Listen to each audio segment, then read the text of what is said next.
Auto Pros on the Road is sponsored by Fram, manufacturers of high-quality filters since 1934. Visit fram.com to learn more.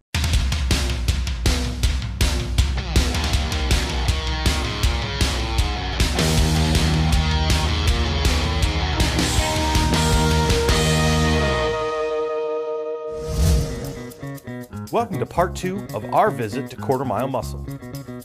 If you got a couple minutes, I just want to talk to you a little bit about your business model and run through a little bit of that and talk to some of your techs as well. Sounds good. Awesome. Great. Thank you so much. Yeah, no problem. So Brian, thanks for showing us around in this beautiful facility you have here. Beautiful builds that you got going on. You got everything from the restoration all the way up to the pro touring builds that you're doing here. So tell me a little bit about your background and what got you into this and ultimately here in this shop. Well, I started with my grandpa and my dad, actually helping them with their cars. And back in the day, these were their cars that they kind of drove around. So I'd help them. I'd hold the light. I'd hand them a wrench, whatnot. And the light ain't pointing in the right way. I don't care what you do. Put it the right way. Come on. Oh yeah, they'll let you know for sure.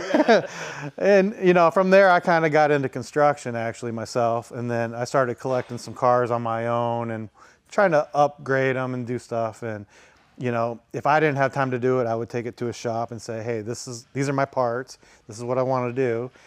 9 times out of 10, they weren't comfortable doing it, adding a supercharger or adding this or that. And then when I would pull the car out, there was an issue or there was a scratch or there was this.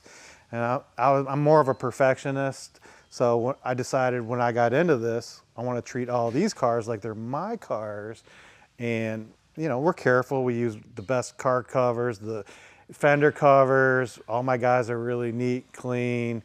Even when we're pulling engines, we're neat about it. So it's all about being careful and, treating the cars how you should treat them. And that's kind of how I got into it. Okay. And then it snowballed from there. So.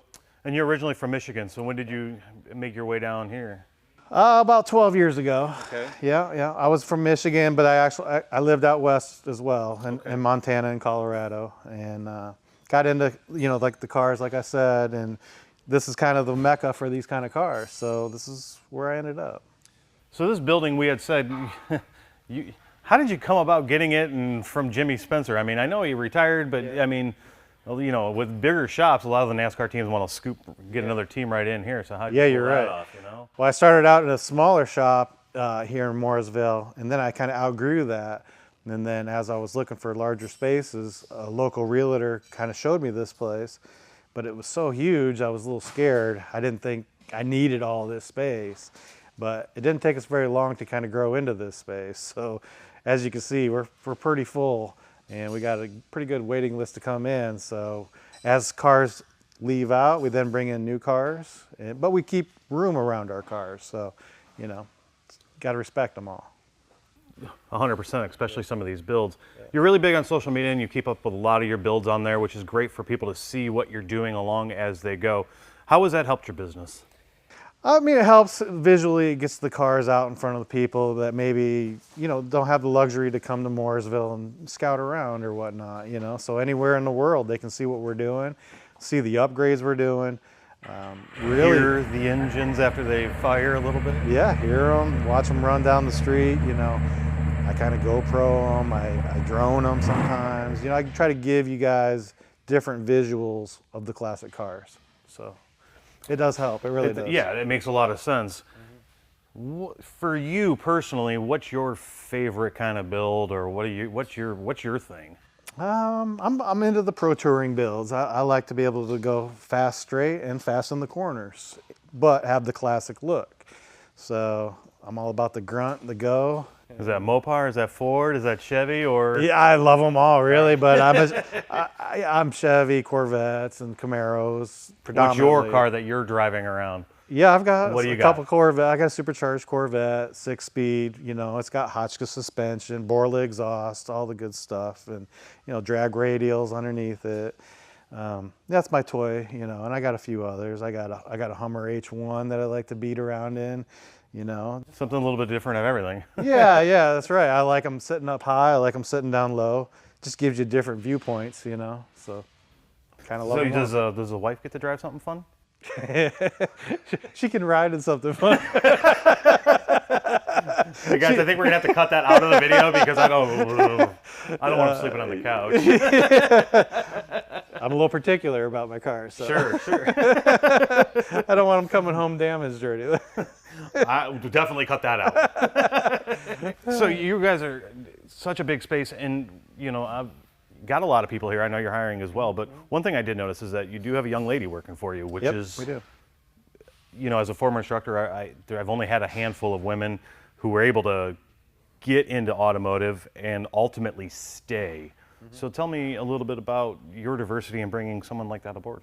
Well, I'm an open book as far as when people come in. I just want to know, are you capable of working around these classic cars? Do you have experience working around classic cars? It doesn't matter to me your gender, what you look like. At the end of the day, if you love the cars, you love working around the cars, and you respect the cars, that's what I want. So, if some people are more qualified than others, and that's fine. But, at the end of the day, all our techs need to be on top of what they're doing and do a good job, because I'm the one that's test driving these cars when they say they're finished. And, I truly want to make sure that they are finished. Do you got any today that are going to be finished? I can help you. Trust. Yeah, I don't mind helping out a little bit. I do what I can. Yeah, okay. I appreciate that. So what's next for you guys? Where are you looking ahead for the next 5 years? Are you kind of staying? You looking to move on or get bigger? I should say, or expand, or? Yeah, we're always trying to upgrade. Better tooling. We're actually looking into possibly a chassis dyno, which. A lot of these muscle cars, they want to know where they're at, horsepower, torque ratio, all that. So, and then the tuning on top of that. So that's something else we're looking into. Always looking to keep going. Just trying to upgrade and do better than the last day. Brian, that's great. Yeah. I want to say thank you for taking the time to have us out here today. Yeah. Show us around, and if you don't mind, we wouldn't mind talking to a couple of your techs and see what it's like working on these cars. Yep, sounds good. Thanks. Yeah, no problem. Our passion for protecting vehicles started in 1934, and we've been pushing the limits of performance ever since. We innovate with the times and have the right filters to fit your needs. Fram for the road ahead.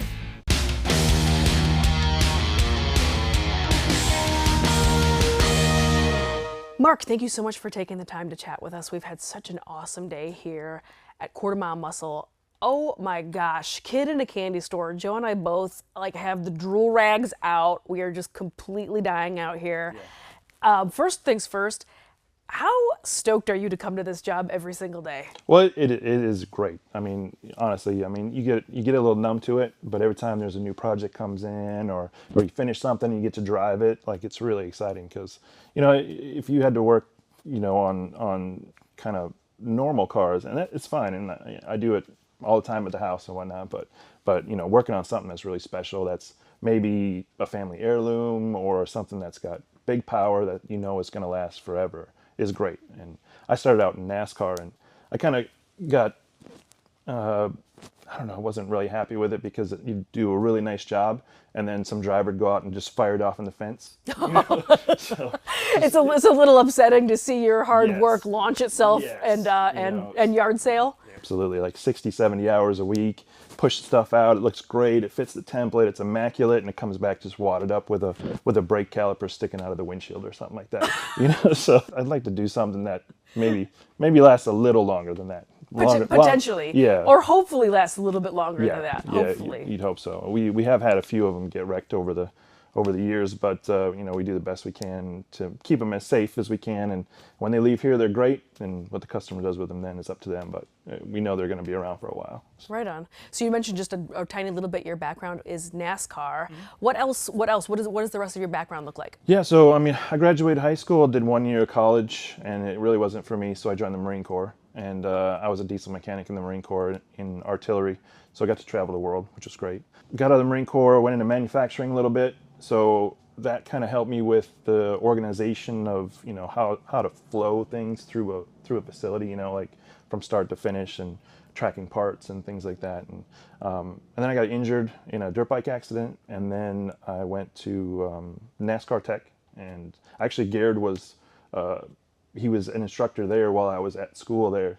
And Oh, wow. yes. Was he your instructor? He wasn't one of mine. He was managing at the time, but I did see him in the hallways and stuff, which is kind of interesting that we're working together 12 years later. You know, I did that, and then I got into racing, and I was in it for a couple of years. Won a championship with Todd Bodine in the truck series.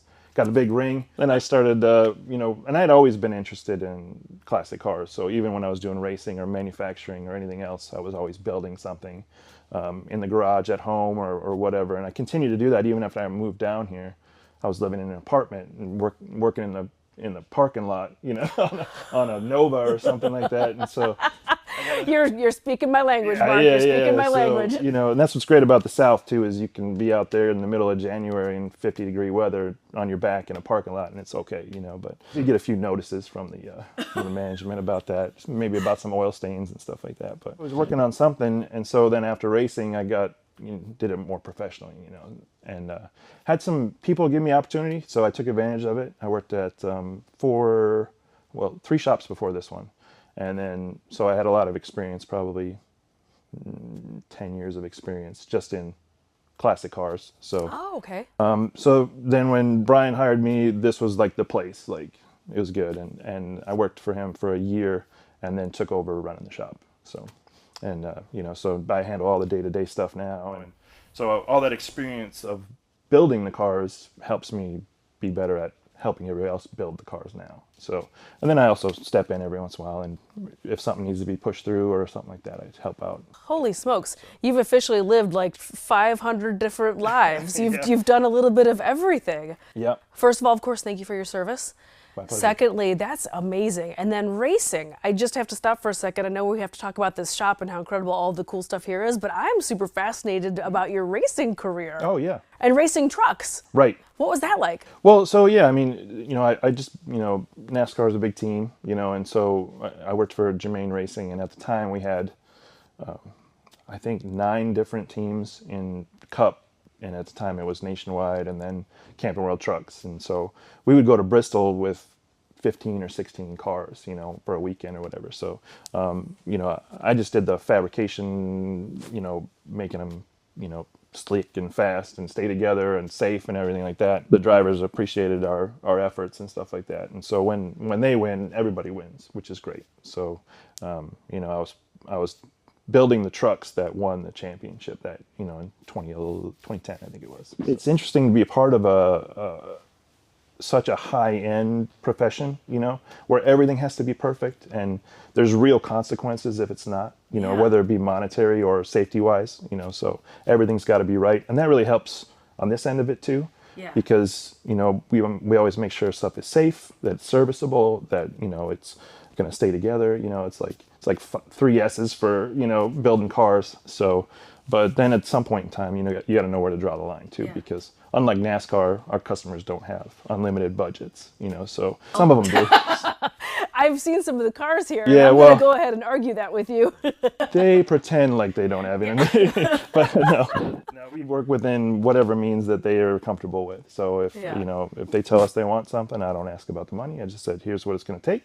And when they say yes, we go after it. Yeah, and it's a yes or a no. I do think it's really interesting that all of these backgrounds, like I just mentioned, you know, you've done all these things, but I think that is perfect for working here because it's so much project management and attention to detail, as well as this huge, obvious passion for classics and for muscle cars. Sure, yeah. I think that this place has just possibly just been waiting for you over here. I think so. It was a culmination of a lot of different things that I've done in my past that just kind of all came together. What a perfect fit. Yeah, it's great. So, And if you ran into somebody who was thinking about either getting into car restoration or possibly even, you know, NASCAR or high performance or something like that, looking to get into these fields, into these trades, what would be a really good piece of information or a good piece of advice that you'd want to give them? well, I always tell people that if you want to be doing it, you should just be doing it. So even if you're working a desk job or you're flipping burgers or whatever, I mean, you know, get into what you want to do. So, you know, buy an old car, take it apart, sand it down, you know, try to do body work, you know, just get familiar with it. Or if you're really serious about it, you know, get some formal training. Like there's a lot of good, you know, hot rod and restoration type vocational programs and things like that out there. And Well, I love it. Well, thank you so much. It's been such a great day. I've loved meeting this whole team here because all of you are so passionate. Like that's the key word that keeps coming back and over and over again. I talk to a lot of mechanics and people that are in cars or in bikes even who do this for a job. Notice I said job because they do it for a job and then they go home and they don't pick up a wrench, don't pick up a tool. That's it. It happens here and that's it. There's a separation. But everybody I've talked to here, you come here and you work and then you go home and you work some more on something else, on a different aspect of this. And to me, that just brings it all back down to the fact that everybody here is so passionate about cars, and I think that that's absolutely wonderful. It's been such a pleasure meeting you and the team here, and thank you so much for talking to us. Absolutely. I'm glad you guys could join us, and yeah, I hope you enjoyed everything we got around here. Oh gosh, yes. It's easy to do. Right? I've said it 5 times today. It's kids in a candy store around here. Thank you so much. All right, thanks. Our passion for protecting vehicles started in 1934, and we've been pushing the limits of performance ever since. We innovate with the times and have the right filters to fit your needs. Fram for the road ahead.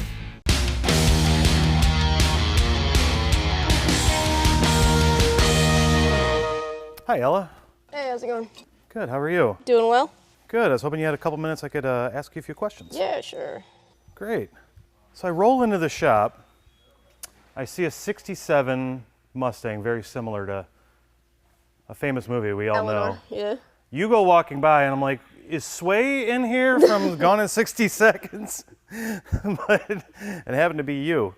So talk to me a little bit about your role here at the shop. Same role as everybody else. I mean, I'm just here to fix cars, bring them back, make them better. I'm just keeping the relics alive, really. I don't feel I have a different place than anybody else here. Very, very refreshing to hear that. As a former instructor, I did get the opportunity at one point to teach some females, and they've had the unfortunate time of being displaced from the places they work because they didn't feel welcome. And it doesn't feel that way? I make myself welcome. Yeah, no, the guys here are, they're fantastic, really. They're phenomenal. It's like I get to work with a whole bunch of my friends all day and just get dirty and fix stuff, and it's a dream come true. Is this your passion to be here? Yes, actually, I was on my way to finish a wildlife bio degree in Utah, and I ended up stuck in North Carolina during the pandemic. I stayed, and I just kind of rekindled my passion of cars in the meantime, and this is where I'm at. Wow, how long have you been working on cars? On and off, really, my whole life. I tried going to college a couple times, did well, but just I could never imagine doing that indefinitely. Anything that I tried and succeeded at was not fulfilling for me. And I always want a new challenge when I'm working. And this is just kind of the package deal. Yeah, I get everything here.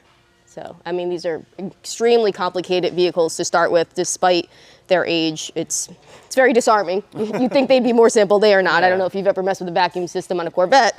Not fun. But yeah, I mean, it's great. Every day's a challenge, and I get to face those challenges with some of the best people in the business. So. That's fantastic. So, how did you get into getting here? You got stuck here. You're in wildlife, and you're like, I'll go back to working on cars. Let me just go into the bad hot rod shop and see let me just knock on the door. When you know, you know. No, I actually have a friend who works here as well, and we had worked together in the past, and he was like, hey, come check this place out. And I came and talked to them, and it was just a great match. And this is absolutely everything I wanted to do as far as the automotive industry goes. That's great. Yeah. What's it like working for Brian? He's awesome. Really? Yeah, he's really fun. Yeah, it's good. a great crowd all the way around here. So, what kind of advice would you give to any young lady that was looking to get into automotive? It's hard for them. There is a stereotype, as much as we all hate to say that, it's a man's job, it's a man's world, ha ha, whatever, that crap sucks. But what would you give for any young lady that's like, I want to do this? They're seeing you right now, they're going, wow, Ella's got it. How can I be like Ella? You got to be resilient, and I think that letting people get inside your head from the beginning with the mindset that this is any different than any other job for you because of your gender is crazy. To be perfectly honest, starting out, that was what drove me down other paths, because I thought that what I was told was the truth, and it wasn't. When I finally got to a point where I felt like I saw the line, I saw the truth in what I could do with my own skills and abilities and determination. That's when I went for it, and I think that that's just what you have to do. Like, don't look at gender, don't look at limitations, just look at what you can crush when you get out there. It's great advice. And obviously Brian saw that in you too. So I mean, Brian's obviously taken that. He's going, hey, look, just because you're a female doesn't mean anything to him. Yeah. He's caring about what the work you're doing. I mean, Yep. right now you're working on a set of rear drum brakes and doing that on this Mustang that's going to be restored. Obviously he's putting enough trust in you just as anybody else in the shop. Yeah, and I mean, we got fire extinguishers, so if I mess up, it's not that big of a deal. As long as you know where they're at, right? Yeah, right. Yeah. I mean, I've never felt like they looked at me like I couldn't do something or they were hesitant to give me a job because of who I am. It's fantastic. What got you into automotive? So growing up, my brother, he was into automotive. He pursued it as a career. He went to NASCAR Tech, and I just kind of was always interested because he always had projects going on. But I sort of had to teach myself after he started his own life. So he showed me the basics, and I just always knew that's what I loved. Like, there is nothing that I would rather do than work on an engine. I mean, I would stop anything else if someone gave me this opportunity in life if I had chose a different path. Thankfully you found this place and Brian's got the faith in you to do this. So it sounds like a perfect match made for both of you. So thanks for talking to us. Yeah, man. I really appreciate it. You don't want, Watch that. no, you're fine. You're fine. I'm a tech too. Don't worry about it. It's not a big deal. So, but thanks for talking to us. I really appreciate the advice that you're giving out to any young lady that really wants to get into this. I think it's important that the industry can look that other way. You're fortunate enough to work in that world, and I hope some other women, you can give them that inspiration. So thanks a lot. Absolutely. Happy Take care. to talk with you. Thank you guys. Thanks. Our passion for protecting vehicles started in 1934, and we've been pushing the limits of performance ever since. We innovate with the times and have the right filters to fit your needs. Fram for the road ahead.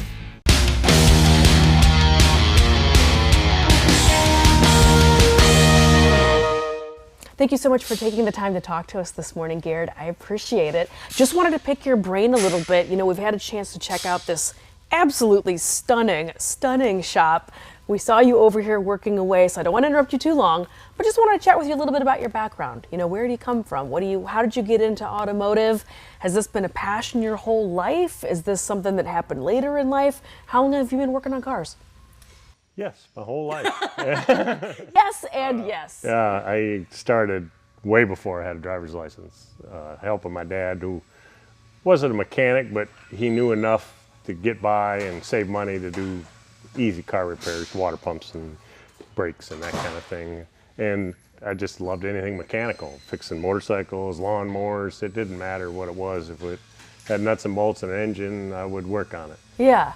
So I kind of always knew that was my destination. 15 years old, my mom took me, I didn't have a license, took me to a local shop, and I talked to the owner, and during the summer I worked. I rode my bicycle to a neighbor's house who was the son of the owner, and I rode with him to the job and worked in there, and they taught me how to do brakes and oil changes and repair tires. And so since 15, cars have pretty much been my whole career in one way, shape, or form. Wow, unbelievable. And do you have kind of a passion for the classics, or is there a certain type of car that makes your heart sing? Or just anything with wheels? Pretty much anything with wheels, but I am an old car guy. And it doesn't have to be factory. You know, what we do here is probably the funnest, to make something that looks cool and old, but it drives modern and dependable, and with all the nice things like air conditioning and good brakes, you know, it makes it a lot more enjoyable to enjoy the old cars. Before you ended up at this shop, first of all, how long have you been here? Just coming up on 2 years. 2 years at this shop. Before 2 years at this shop, what were you working in? What were you working on? I was in education. I worked as an education manager was my title, and I was in charge of teaching curriculum for manufacturers, Ford, Mopar, and also Nissan. So I had 15 instructors that worked for me, and it was really exciting to see that side, which is completely opposite of where we are, but and then again not so separated because it's new technologies which are trickling their way into here. You know, the new air conditioning systems, the new fuel injection systems we're putting on these old cars is all stuff that's developed, and the new stuff as it comes up, and just a lot of fun knowing what's happening in the industry.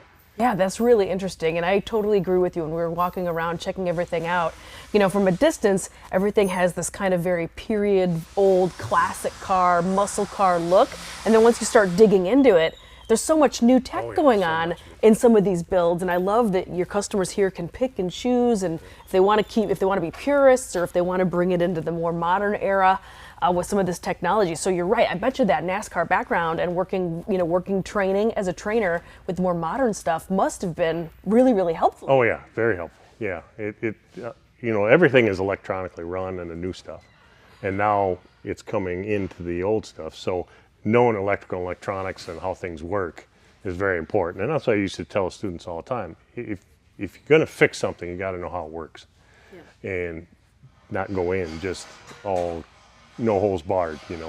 Understand how it's supposed to work, and then you can fix it.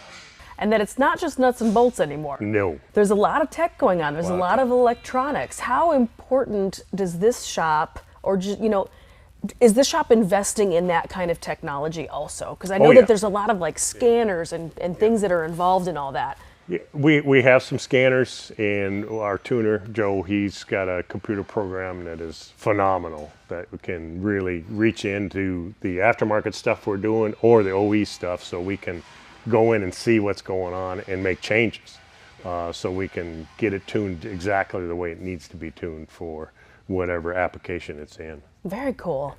What would you tell somebody who's just starting to maybe think about getting into this trade, getting into this as a profession? What piece of advice would you give them? There's a couple things. One, you got to be passionate about it, and you got to be willing to learn, because this doesn't stay the same.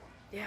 If you just think you're going to read it in a book and do it X, and I'm going to learn this much and be done with it, you won't make it, because it's ever evolving, it's ever changing. So you got to be willing to pick up that book and read that new tech that comes out and understand how it's going and how it's changing.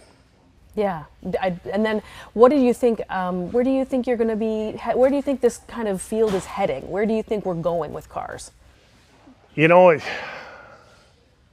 look at a couple different ways. One, it's super interesting to see the new changes coming out with autonomous and all this other crazy stuff that's coming out in OE vehicles. So more electronics, more sensors, more creature comforts. And I think that's just going to evolve more and more. I'm afraid someday, long beyond my life, it's going to be where you can't drive your own car. And I would hate that time. Yeah. I think it's going to be way down the road. But so the steps we're taking just to make these things safe and fun and reliable, it's just going to be, ever changing and always learning. Always learning. Yeah, I think that's a really good nugget also. I love how clearly very passionate you are about it, whether it's teaching or at modern level or this classic car realm. Clearly you're way into it. And I love something you said off camera earlier that your dad told you when you were growing up. And what was that again? If a turd had wheels, you'd play with it and work on it. Yes. Perfect. I think that's excellent. Thank you so much for taking the time to talk to us. Thanks so much. Our passion for protecting vehicles started in 1934, and we've been pushing the limits of performance ever since. We innovate with the times and have the right filters to fit your needs. Fram for the road ahead.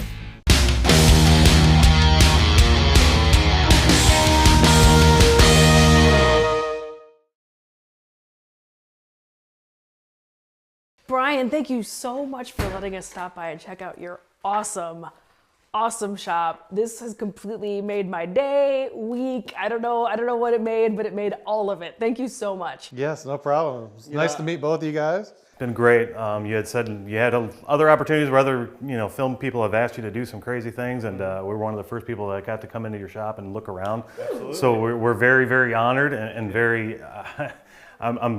I'm blown away. I really am by the attention to detail, the level of work you do, the builds that you guys do. Everything's been absolutely wonderful, and I can't thank you enough. Great. We appreciate you guys coming in. Absolutely. Yeah. you. Yeah.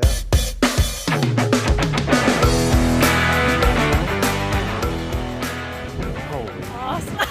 crap. That was everything I had hoped for.